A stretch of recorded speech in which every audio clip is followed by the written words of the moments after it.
So we're in your chemistry book, chapter 14, section 2, Le Chatelier's principle. What is Le Chatelier's principle? Definitely he sounds like he's French, doesn't he? Well, let's get into what Le Chatelier's principle is. Equilibrium. Basically, reactions have toward the right oppose the reactions to the left. Going to the right, the reactions are going forward to completion, and coming back, the reactions going to the left are going in reverse. So there's always this forward and reverse happening continuously. But what happens when stresses are put on the reaction? With the forward, the stress going forward would be faster under stress. If you have more stress, it's going to go faster and it will shift to the right. And as for the less of the stress factor, the reverse would shift to the left. Okay, that's basically any such factor known as stress. If the forward reaction occurs faster, then the reverse reaction under stress, the equilibrium, is said to shift to the right. If the reverse reaction occurs faster, the equilibrium is then to shift to the left. So we know stress.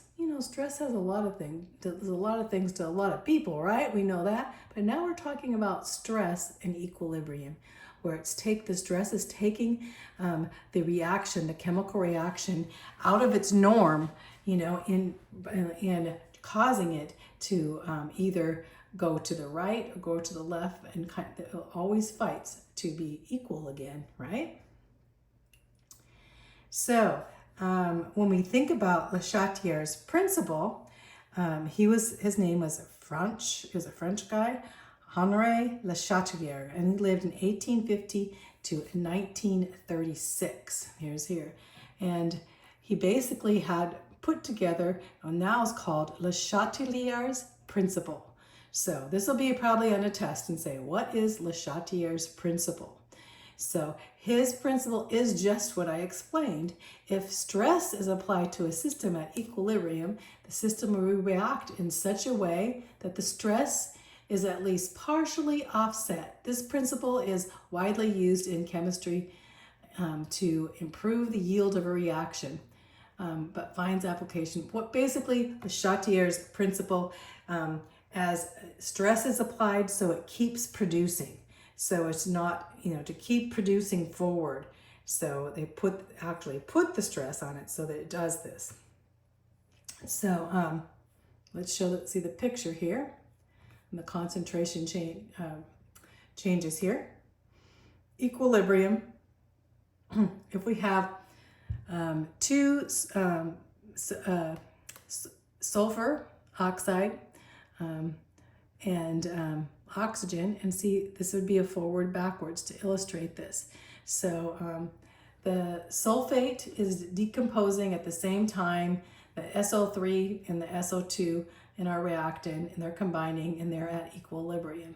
So if we put stress on this, so chemical equilibrium are dynamic, meaning going constantly. But now, as they put the stress, we can actually make it keep going to the right if we need to, or go back to the left with stress. Let's show a picture of this so we know what's going on. Here's an illustration of Le Chatelier's principle. So you see here, the initial equilibrium state is going on. You see the SO2 molecules here. In the midst of this, you have two oxygen onto a sulfur molecule, and then it's added more oxygen. So with added more oxygen, you're getting SO3. So the oxygen 3 molecules of oxygen are attaching. And then if you add more oxygen, what happens when you add more oxygen, the equilibrium is going to be disturbed because you're going to have more oxygen. And so now we're going to go more. Here we only have 3 molecules, or 3, I should say, compounds, formed here. So, and you'll have 3 here, but now with the added all of this excess oxygen, what happens? The oxygen's combining more, and so we're going to go to the right and produce more product. So that's why I say in industry, a lot of times they want to produce more product. And so in doing this, they'll add a stress. At this point, they added more oxygen, but that stress will cause it to produce more, and the equation will go to the right. The right means more product. So this is pretty simplistic, and that's the whole thing that we were just describing. So it relieves the stress by shifting to the right and producing more. So just remember that. So let's go to exercise 2. Let's go what's basically going on here. This whole thing is described in here. Basically the same, this whole equation now, this whole reaction is described here in the equation. And here we have with the oxygen and producing more oxygen, as added oxygen pushes it more to the right. So we're going to go to the right and receive more product. And so, and then if we added instead, say that we added instead of more oxygen, we added more SO3, sulfur oxide here. We add more on this side. So if we add more SO3 on this side, we have too much product, and then it will shift back to the left. So whenever you add a product on either side or take away on either side, that's a stress, and then you're going to change your reaction. Either if you add more on this side, you're going to go to the right. If you take away more oxygen, you're going to go to the left, just the opposite. If you add more sulfur oxide on this side, then you're going to go to the left. If you take it away, you're going to go to the right. So that's the whole thing about adding and subtracting here of chemical, is which way do we want to go. Most of the time, you're going to want to go to the right and produce more. And that's what they do in labs. And that's Le Chatelier's principle. In summary, it says here, we can read the summary. When a substance concentration is decreased in an equilibrium system, the equilibrium shifts in the direction that produces that substance. When a substance concentration is increased in an equilibrium system, the equilibrium shifts in the direction that consumes some of that substance. Same thing as what I said. If you have a substance concentration, concentration is how many there are there, and it's decreased in the system, the equilibrium will shift in the direction that produces that substance. Same thing we saw over here. It's just, but this is the summary of what I just explained. So we need to see it in an example here. And the example that's given here, we'll probably have some of these, on our test. But the sample here basically says, when ammonia is dissolved in water, it reacts with the water to a certain extent according to the equation. So here we have ammonia and water and producing hydroxide here, the aqueous. This is the equation that will go back and forth. And now if we make some changes and put stress on the system, can we make it go produce more to the right, or can we stop it producing it, go back to the left? Let's find out. So if we take a soluble, this is potassium OH, hydroxide, this OH. So we're adding OH. So if we add this to it, where's the OH? So we're going to add more OH on this side. So ionic potassium hydroxide dissolves with potassium and hydroxide or oxygen hydrogen ions, and the additional OH ions in the solution shift the equilibrium toward what direction? We have more on this side, so it's going to shift and go back because we have plenty of product on this side because we have more here that will shift it. So we'll go to the left instead of the right. So that more, the ammonia will decrease and change, basically shifting it to the left, okay? Now if you have a soluble NH4 chloride, here, so we're going to add more NH4 on this side again, more product, again, it's going to shift to the left. So, because we added it on that side and the products, here we go, tells here, will decrease and increase, it will shift towards the left. So the solution is heated to drive off, some NH3. So we're going to drive off. This is going to become less. If this becomes less, what's going to happen? It's going to need to be shifting again to the left. Because if this came more, if we got more of these, it would shift to the right. But since there's going to be less, they're going to need more, so it will shift to the left. So the last one is NH3 is bubbled through the solution. So let's see where the NH3, so now we're going to add more NH3. If we add more of this NH3, what is going to happen? Well, it's going to have a lot of NH3, so it's going to shift to the right. So basically they want to know which way it's going to shift. If it's shifting to the right, it's going to produce more product. If you already have a lot of product and too much product, it's going to go back to the reactants. So you just have to look at each equation individually. So pressure changes now. So that all had to do with the change in concentration, right? And so now we're going to go on to pressure. Concentration changes that you're going to bring in more products, and that makes more, like more oxygen added or whatever. And now we're going to talk about pressure. So pressure changes have little effect on solids or liquids. So pressure changes if you're talking about a solid or liquid in your equation, pressure has no effect on those, because basically it's really hard to compact solids and liquids. But as you can see here, we can compact gases, right? So mainly with pressure changes, we're going to be looking at gases.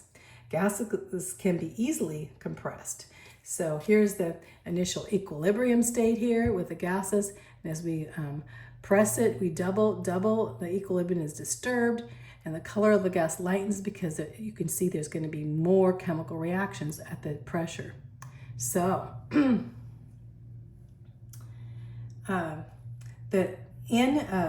increased pressure will cause the equilibrium to shift in the direction that produces the smaller number of moles of gas. Pretty important. So when you look at the equation, if we look at the equation, we'll get into the equations. The one with the smaller side with the smaller number of moles, that's where the direction it will go.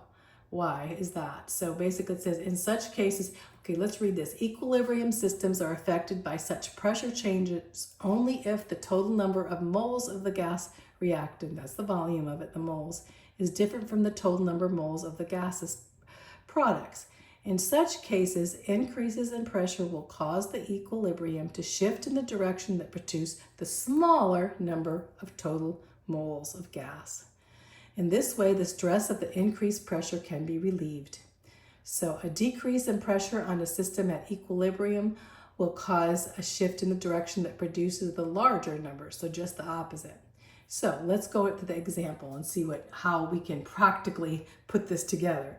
So here we have a few different reaction equations. And so now we want to know that basically on each of the following equilibrium system, the given pressure changes would have what would happen in these if you're giving increased pressure or decreased pressure.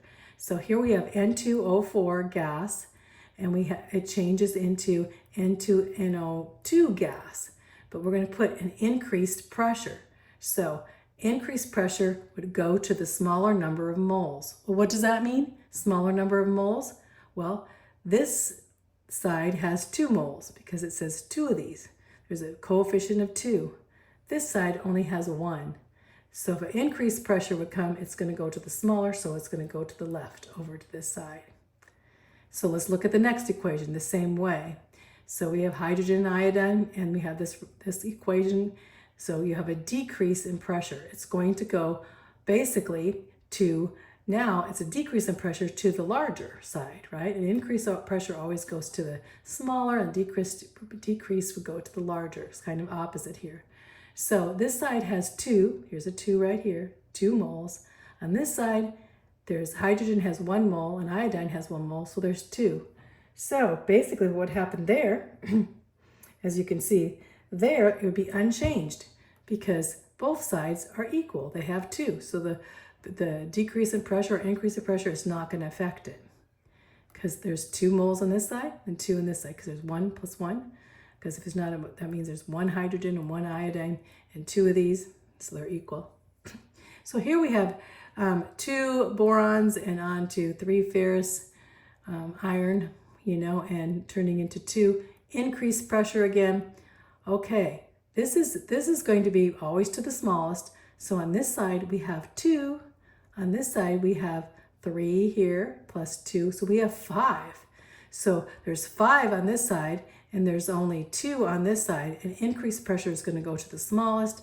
So it's going to go to the right because this side only has 2. So it will go to the right side. And so you see how that is? Pressure just goes by moles. And so the next one here we have 2 BR F5, and of course here on this side, well, let's look how many. There's 2 moles on this side because there's a 2 in front of it. There's 1 right here because this means it's 1, and there's 5. So there's 6 on this side. So it's going to go the opposite. So basically a decreased pressure is going to go to the increased side, right? Because an increased pressure would go to the smaller, and so a decreased pressure would go to the larger. So here, which side is larger? Of course, this only has 2 moles, and this has 6 moles, so it's going to go to the right. It's going to go to the product side. See how I did that? It's not too hard. So let's go on. I just wanted to show that to do with pressure. I went over all that. So let's go into temperature now. So temperature changes. So what happens when temperature changes? There's either liberation or absorption of energy, right? So this appears in heat. So we're talking about temperature, we're talking about heat. So reactions that liberate heat are called exothermic reactions. That means they are going to give off heat, right? And those that absorb heat, that get colder, are called endothermic reactions. And a reversible reaction is endothermic in one direction and exothermic in the other. It always has to be. One way has to always be exothermic and the other way endothermic. You can never have both reversing's being exothermic or endothermic. They're going to be one direction one way and the other direction the other way. And so when you use heat, when you add heat to your equation, you're gonna find out if it's exothermic, either as a product exothermic, as a reactant as endothermic. And so basically in applying this here, you can see the equation here, how they did this. They have nitrogen, half a mole, oxygen plus heat. And so now we have heat on this side.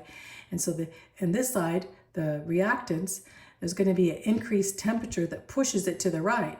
Why? Because heat's on this side and has been absorbing heat. So it's going to push, because this one's full of heat, it's going to push the heat to the right, right? And so it's going to be, basically, this is endothermic because the heat's coming on this side, and it's actually pulling out and getting cold, but the reaction is going to push the reaction to the right side because this side is going to be so full of energy. So you understand? A decrease in temperature, let's go on to the next one. It's going to get that gets a little confusing, I know, but here's the other side. So here we have exothermic because heat is produced as a product. That means it's like a bomb or something, gives off a bunch of heat, at the end. So here we have heat at the end. So when heat is produced as a product, it's going to shift the equation basically back to the left. So when you have heat given off here, the heat's on this side. So basically now, since the heat's given off, it's going to turn back to the temperature pushing to the left. It says, in a summary, an increased temperature favors the heat absorbing. So when you have an increase in temperature, it's going to favor the heat absorbing reaction, which is endothermic, and a decreased temperature will favor the heat liberating. So if you have an increase in temperature, it's going to favor to the left, as this one did, increased into the endothermic, and then as an exothermic, it's going to go to, or when I say exothermic to the left, endothermic to the right. I kind of got that a little bit mixed up there, but I hope you can get that. Let's look at we're going to look at the problem so that we can try to figure this out a little better in our heads.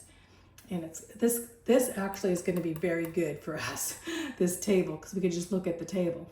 But for each of the following equilibrium systems, tell what effect the given temperature would have. So let's do the first one. Here we have an increase of temperature, and we have a negative 858, which means it's exothermic. So basically, that means it's going to be the reactant's going to produce heat. Let's show how I put it up here. Here's how we wrote the equation, that same equation, and it's going to have heat, basically saying the heat is given off, which is a negative, it's given off here. So now we have the increase in temperature similar to adding more of the product. So more product, you're adding more product because your heat's kind of like the product, and this heat will shift the equation equilibrium to this direct, because the heat, you're like adding more product on this side, it's going to shift it back, so it's going to go to the left. The equation will go to the left. So let's look at the next one. Here's the opposite. So here we have a plus 92.5, which means it's endothermic, and we have an increased temperature. So let's look back up here. So here's our equation. And so endothermic means basically it's going to add the heat on this side of the equation. So now it's like adding product over on this side. So you're adding the heat on this side. What is it going to do? It's going to push now the equation to produce more product, or actually it's going to push it to the right. Increasing the temperature is similar to adding more reactant heat, which will be shift the equilibrium to the right. It's going to the right now. This is like adding more of this. It will shift it to this direction. And this to the right, which will be heat absorbing reaction, is favored in this side, and the heat amount of products would increase. So just see how the heat is added. It's like adding more product to that side, shifting it to the other side. So probably have some equations like that. So the last part we're going to talk about is the effects of a catalyst. So a catalyst, what is a catalyst? It alters the rates of both the forward and reverse reactions equally by lowering the activation energy. We kind of went over that already with the catalyst in the last. Therefore, a catalyst has no effect on the final concentrations reached at equilibrium. Basically, what a catalyst does is make it easier with a lower activation energy, so it's easier for a lot of product to come through without having to have like high temperatures. A catalyst may increase the rate which a reaction reaches equilibrium, but it has no effect on any of the equilibrium concentrations at all. So let's see the next here. Oh, this talks about a catalyst. Before we go to that process, let's look at this table. So if you have questions, that you need to figure out, and they ask some of these questions, whether it goes to the right or left, you can look at this table. These are the effects of stresses on equilibrium. If you add a catalyst, does it shift anyway? No. Does it have effect? No. It just increases the rate. Now, if you add concentration, add more oxygen or more concentration or whatever it is onto either side. So if you add more reactant, it's going to shift to the right and more products are going to come. Now, if you add more product on this side, it's going to shift to the left and more reactants form. So that's for the increase. Now, just the opposite is going to be of this. If you decrease the concentration, instead of going to the right, it's going to go to the left. This is just the opposite or converse of as you decrease. Now, a pressure change. If you increase the pressure, the side having the smaller number of gas molecules, the smaller number, as we say, it'll always go to the smaller number if you increase. So it's kind of opposite. Increase, smaller. Decrease, larger. So, and so the effect that it has varies upon the reaction. So as for how many form, so on to the temperature increase. Exothermic temperatures are going to be increased toward the left because exothermic adds heat on the right, so it'll go back to the left. Endothermic to the right, it adds heat on the right, so it's going to go to the left. And more products form with the endothermic because it's going to the right, and more reactants because it's going to the left. And then temperature decreasing is just the opposite as this. So you see, if it's decreasing, instead of going to the left, it's going to the right, but this is the same. It's just the increased temperature and decreased temperature. So that's pretty important that you know that. So this last part is the Haber process. Do you remember we talked about the Haber process before? Well, the Haber process is basically this reaction of taking hydrogen and nitrogen and turning them into ammonia. And that's very important because a lot of times we need ammonia, right? So the Haber process in making ammonia is the synthesis of nitrogen and hydrogen. And it was under a German chemist during World War I. And he lived 1868 to 1934. Of course, that was World War I. And he wanted to develop this for the Germans so that he can make more explosives for the Germans. So basically, you know, he was not on the Allies' side. He was from Germany, right? And this is World War I, so we're not talking about Hitler or anything, but this is when he decided to manufacture these explosives using this process, and he applied both Le Chatelier's principle and kinetics to equilibrium. And so here's the picture here on what he did. So you can see here in the midst of all of this, it looks pretty complicated, but in making this catalyst together, basically, let's see, the mixture comes in here, and the recycled gases that come from this are recycled too, and they'll come in here, going up here into this high pressure pump, going into the vessel here that removes unwanted trace gases onto the catalyst here.